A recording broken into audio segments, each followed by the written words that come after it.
med Mika Schotten. Ind.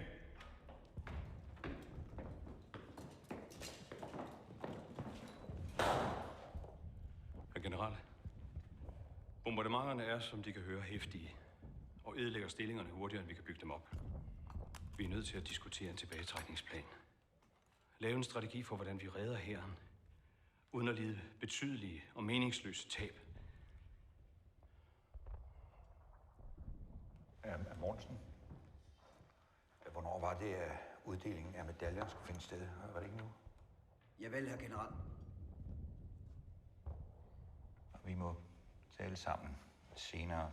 Der er nogle officerer, der gjorde et rigtig bravt job i missionen, og de venter dernede.